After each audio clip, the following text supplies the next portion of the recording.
We started business on our own about the middle of March 1975, and the first name was Mercer Brown Engineers. Harold was well known in the area. He knew a lot of the developers and people like that. I was relatively unknown. We started with 16 people. Right after 1975, late 75, Houston had been in a recession. The recession recovered, and as a result, we kind of hit the recovery, and things got really very good for us in through the latter 70s.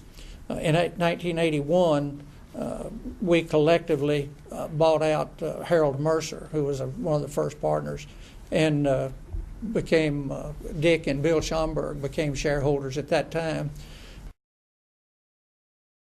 The dynamic that was created as we began to grow, and like Pat said at the outset, we talked at one time about just trying to stay small and be content with that. We were doing fairly well with that kind of a model until the 80s hit, but it became so much more exciting and so much more vibrant, and kind of took on a life of its own, because now you've got a lot of people out there that have bought into the culture and bought into the whole effort to expand and to do better and to do more, and not just to do more just for the sake of pure growth, but to be able to do bigger and better projects, and all that comes with that. So that's something that we probably didn't dial in enough on the front end, but it's the people again that have made such a huge difference in all this growth possible.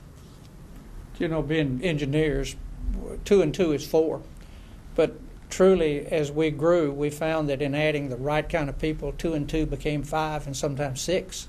And it's that universal buy-in to our values and what we're trying to accomplish is really that's the heart of Brown and Gay Engineers.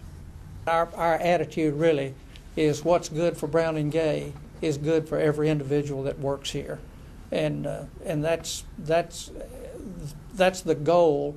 And when everybody working here strives to do what's good for the firm, that's good for everyone, including each individual. And that's been, I think, a very key ingredient to our success. When you talk to people, you look to see how bright their eyes are and how interested they are, and what their aspirations are, and you look for people who want to grow and want to do, and they want to work. See, we have a very strong work ethic. Probably, you know, some people here are examples. It's scarcely hard to believe how hard they work. We've got to be productive and to do quality work and do it in such a way that is efficiently prepared, and that doesn't allow for a lot of time for what I'd call lollygagging around. I mean, we have to focus, and we've always had a reputation of people here who work hard to do their work, but we also happily have a reputation that what they do is appreciated, and it's certainly not a salt mine type operation, but efficiency and effectiveness is what really makes a firm like this profitable and successful. As Pat said, we started life really in a recession back in the 70s.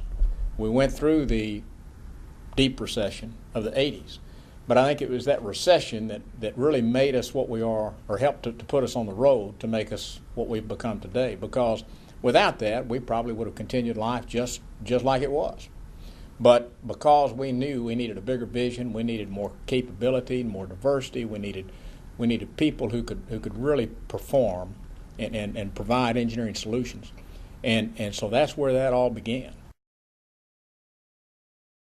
You know, one of the things that's really gratifying to me is a lot of people who've come into the firm more recently from other firms have commented that it's pretty phenomenal to them at the way that different parts of the company cooperate with other parts of the company, that in so many other organizations that just doesn't take place. There's competition, there's bad blood, there's one thing or another, personalities that get in the way.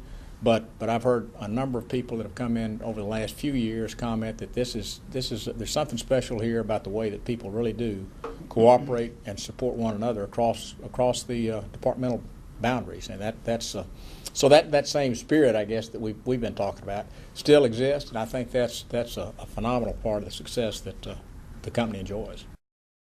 It just amazes me at the way that we have grown in the past. But again, we've got so many good people that are dedicated to what Brown Gay stands for that I don't think there's any real limit.